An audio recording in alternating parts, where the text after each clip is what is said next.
Okyalaba okwanjula n'embaga.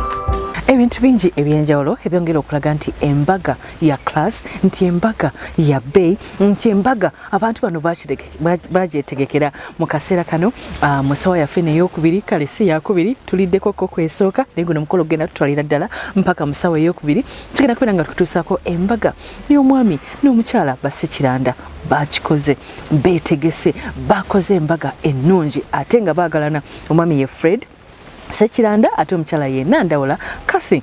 Ababiri bano be bannannyini kampani gaggadde era nga kampani yaabwe bagiyita VBC Consult, VBC Power, VBC Hub, VBC Electronics, bannange VBC Clinic. Abantu bano bazimba ekintu kyabwe obwedda bagamba bano baani abakoze embaga bweti naye nga munange ebyo ebitonotono byesobola okubeera ng'omanya ku mwami. Babiri bano bagenda kubeera nga bagattibwa wali eri ku SDA enajja Nkumbi kiba kitegeeza ba 7th day ate nga ba 7th day tebambala byakwewunda, tebambala earring, tebambala necklace, naye omukyala teyabyambadde naye yanyumye, yambadde gawuni ennungi ng'ogirabirawo n'olaba nti nno ya bay. Ne batambulira mu mmotoka cross country. Bwe twatuuse ku reception ne tulaba decoration, my god, omanyi decoration nga buli kimu kyaka, bino ebitaala bye bajja boogerako, screen zino ennene. Bannanga abantu bayi bonna baalidde batuyisizaamu ku bumucomo ne batuyisaamu eggaali awo, eggaali y'emucomo ate ne bongera okukyusa. Bantu obwedda balaba buli muyimbi gwe baali baloose, buli muyimbi ow'amaanyi ne Mesa Kisemakula agenda okulonkinga ne Juliana ne Liam Voice. Bannange naani omulala menye kindeke ki baleese bangi naye nga akayimba kasinze obbanyumira tebagambye kino kanti bakasiba obwedda bagamba bwogenda ndirinnyawo baasi mama ndirinnyawo baasi namugamba ngani akuganya okugenda leka akukuba embaga n'ebyenda bikwetokose. Congratulations katulabe abagole baffe mubale kuleeta mukolo ku TV ekyasinze okulaga emikolo eya Delta TV tukole katuge kutuuseeko nkwagala nnyo.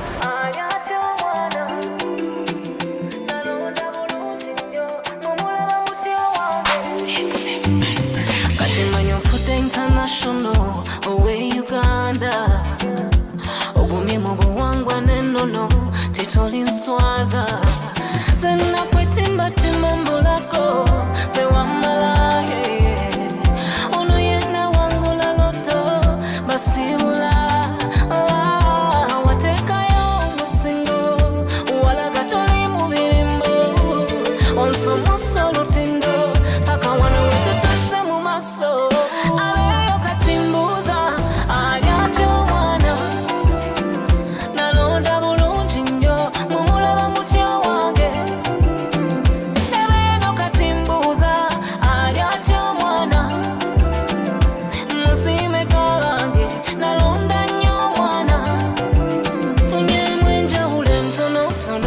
Bakuzale katimba kamuno kekasana kakulekulo akawungezi mfuno tulo ono wange kaduka tebalamuza ate teri kutunda lwesobeza temuli kulimba olupapula dosi mupiira era dde taata ono empaji yange kiri bulala mama ono ye muntu wange utebuuza kibinyo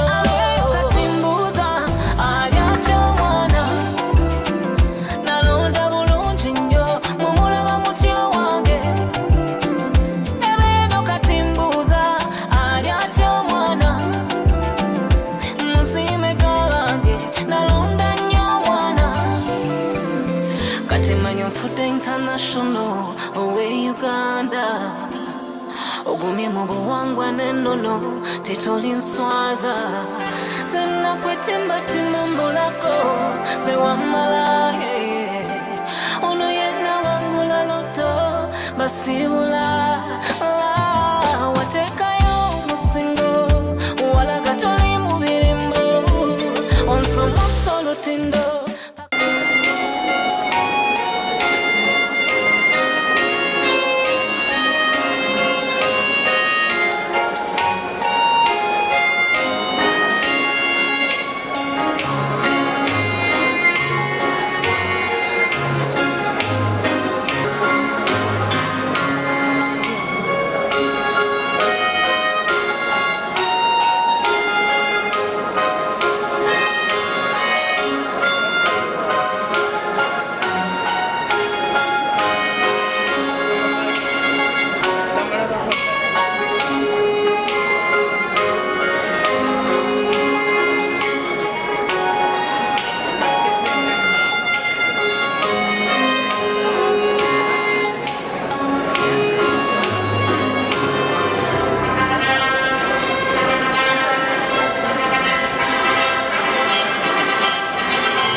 ekitiibwa kyakwata kubawo tukwebaza kubanga otukkiriza okujja kukola luno olw'ekitiibwa nga kuteekateeka dda nga fe tetunnaba nakubeerawo era tukwebaza kubanga leero enteekateeka zonna zituukiridde.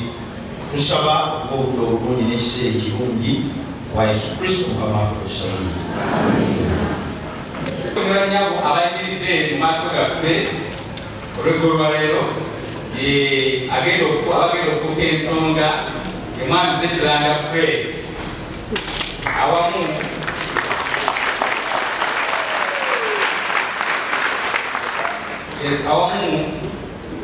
n'omwana muwala Kate Nandawula.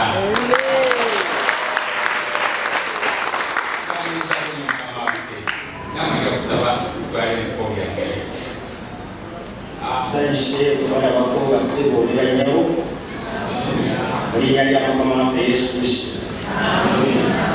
Mwenna mu biti byammwe mbalamusizaako era mbatirizaako mu kanisa eno eya Seventh District ey'Erajja Nakungulu. Ng'enjawulo nsanyuse okulaba abazadde abatuzaanya Fred ate ne Catherine. Twagala okwebaza Katonda okutuzaalira abaana abalungi ab'ekitiibwa ate ab'obuvunaanyizibwa. Mukama abatubeere omukisa. Twebaza okubakuza obulungi okuba nti basobodde okutegeera nti kibeetaagisa okujja wano okutandika kubanga bantu bangi amaka bagatandise naye nga tebasizza mu kitiibwa oyo omutandisi waako nga ye Katonda. Olwekyo Fred awamu ne Catherine tubeebaza mwebala okutuleeta wano ku mukolo guno. Njagala okwebaza Matro ne next man embeeta abantu abo ne batuusa wano. Omulimu gwemusitudde munene naye nsaba Mukama ab'amaanyi n'amagezi musobole okugutuukiriza. Abawoleredde ku bagole abalenzi ate n'abawala namwe mwebale kunyuma n'okufaanana bulungi.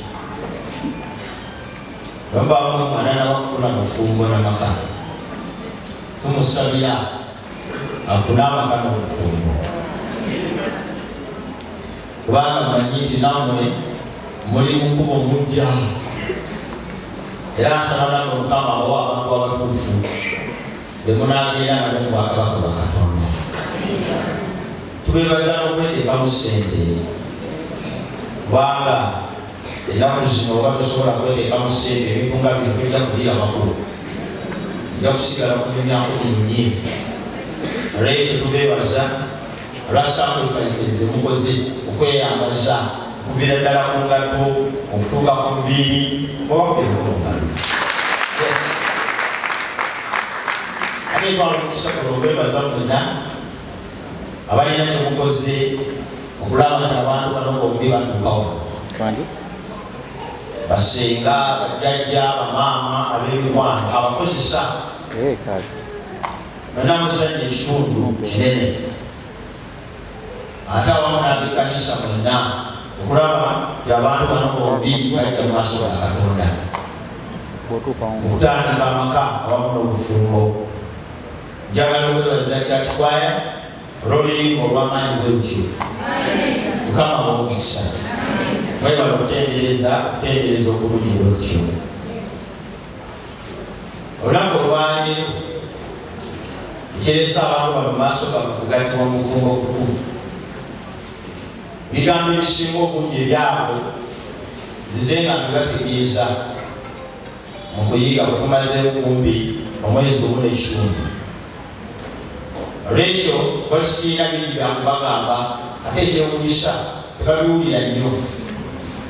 Essaawa zino kati baagala kintu kuggwa.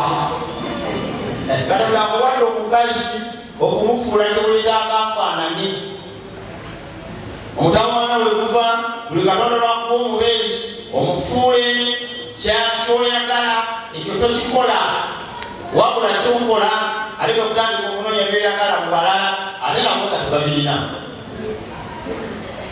Katonda abasisinkanyiza nga temutuukiridde naye ng'amanyi lwe munaakwatagana awamu buli omu agenda kutuukiriza munne. Katonda abasisinkanyiza nga mulina obunafu obw'enjawulo naye amanyi buli omu bw'analeeka amaanyi ge obunafu bujja kubula. Bwekiba nga tabaleese makulu wa nsonga eyo olwo ate abaleetedde ki? Bwekiba nga mukazi we wamuwasa nga toyali ogenda kumuyamba olwo wawasa waaki? Amaka tegalina mugaso nga tolina mulimu gwakukola mu muntu gwe wagafuna naye. Kakati obeera ng'olina omwami wo ng'alabankana mubbibi ferefere ayiyayiya alimba n'ebitegerekeka tokamiranga Katonda yakuwa omubbi. Katonda yakuwa omwami gwogenda okugyamu omubbi. Buli lunaku beera nga bajja kusala amagezi okulaba ekalabankana.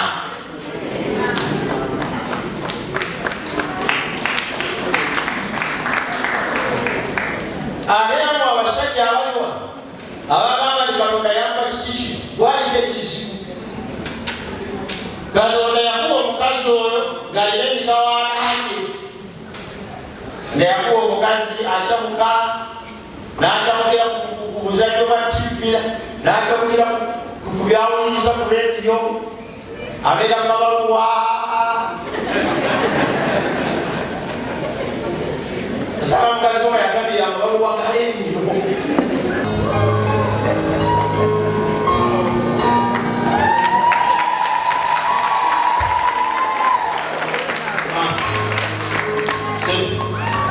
Yoyo nanawula ate omuzinalambira abantu bayoyo mazima ddala yo.